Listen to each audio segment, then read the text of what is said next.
জামাই বাসায় থাকলে কেন জানি না সব কাজে অলসতা লাগে, তার মধ্যে আবার কাজ কিন্তু অনেকটাই বেড়ে যায়। আসসালামু আলাইকুম। দেশ এবং দেশের বাইরে যে যেখান থেকে আমার ভিডিওটি দেখছেন সবাইকে অনেক ধন্যবাদ। আশা করছি ভিডিওটি না টেনে সম্পূর্ণ ভিডিওটি দেখে সুন্দর একটা কমেন্ট করবেন। তো সবাই কেমন আছেন? আশা করছি সবাই অনেক বেশি ভালো আছেন। আমিও আলহামদুলিল্লাহ ভালো আছি। চলে আসলাম আরও একটি ডেইলি ব্লগ নিয়ে। তো যেটা বলছিলাম যে জামাই যদি বাসায় থাকে কেন জানি না সব কাজে অলসতা লাগে, তার মধ্যে অলসতা হলে তো আর কাজ হবে না, কাজ কিন্তু তার মধ্যে অনেকটাই বেড়ে যায়। আবার কখনো যদি দেখি জামাই বাসায়ও নেই, মানে বাসায় খাবে না, অন্য কোথাও ইনভিটেশন আছে, তাহলেও কিন্তু আমাদের মেয়েদের অলসতা লাগে, রান্না করতে ইচ্ছে করে না। কিন্তু যাই হোক, এখন যেহেতু ঈদের ছুটি, বাসায় আছে, বাচ্চারাও বাসায়, স্কুল বন্ধ, তো যাই হোক আমাদের মেয়েদের কিন্তু ছুটি নেই, আমাদের কিন্তু ঠিকই রান্নাবান্নাটা করতে হয়। তার ভিতর আবার এদেরকে একটু পর পর এটা ওটা বানিয়ে, মানে নাস্তার আইটেম বানিয়ে খাওয়াতে হয়।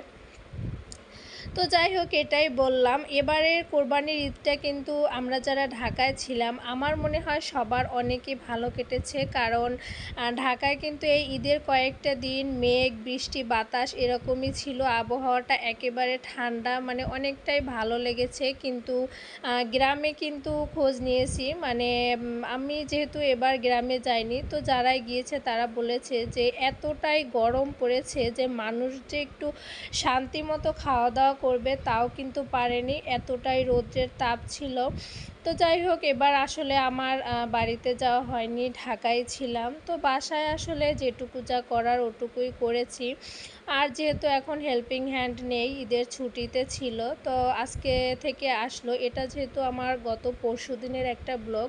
তো বৃষ্টি ছিল, আমি একটু ভুনা খিচুড়ি করে নিলাম, আর সাথে হচ্ছে একটু বেগুন ভাজি করেছিলাম। বেগুন ভাজিটা আমার খিচুড়ির সাথে অনেক বেশি ভালো লাগে, আর সাথে আচার তো ছিলই। তো যাই হোক, দুপুরে বাচ্চাদেরকে খাইয়ে তারপর হচ্ছে আমরা দুজনে খেয়ে নিলাম। তো খাওয়া দাওয়ার পরে বিকেলবেলা একটু রেস্ট নিয়ে তারপর হচ্ছে এখানে আমি কিছু বাদাম আর একটু চাল ভেজে নিচ্ছিলাম, যেহেতু বৃষ্টি ছিল। তো বৃষ্টির মধ্যে কিন্তু চাল ভাজা আর বাদাম ভাজাটা খেতে অনেক বেশি ভালো লাগে। আমার তো অনেকই পছন্দ, আর আমার হাজব্যান্ডেরও, আর আমার বাচ্চারাও, মানে চাল ভাজাটা অতটা খায় না, বাট বাদামটা খায়। তো তারপর দেখেন, বাদাম ভেজে আমি একটু ব্যালকনিতে আসলাম, আমার রুমের যে বারান্দাটা, তো ওখান থেকে একটা বড় কদম ফুল গাছ ছিল। তো এত ফুল ধরেছে, মানে আমার রুমের পাশটা আমি আসতেই পারি না, মানে এত ফুলের গন্ধ। বিকাল থেকেই গন্ধটা শুরু হয়, একদম সারা সন্ধ্যা রাত একদম ফুলের গন্ধে মানে ম করে, এত ভালো লাগে। তো আসলে আমি মোবাইলটা জুম করে আপনাদেরকে দেখানোর চেষ্টা করছি, তো আসলে অতটা ভালোভাবে দেখাও যাচ্ছে না।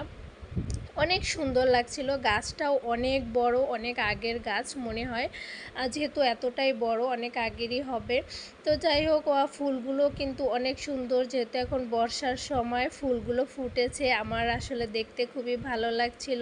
তো তারপর হচ্ছে সন্ধ্যায় একটু নুডলস আর পাস্তা রান্না করে নিলাম, যেহেতু বাসায় আমার সবাই হচ্ছে এটা পছন্দ করে, আর আমার নুডলস পাস্তাটা একটু মানে কমন, সব সময় রান্না করা হয়। তো যাই হোক, আজকের ভিডিওটা আমার এই পর্যন্তই। সবাই ভালো থাকবেন, সুস্থ থাকবেন। আল্লাহ হাফেজ।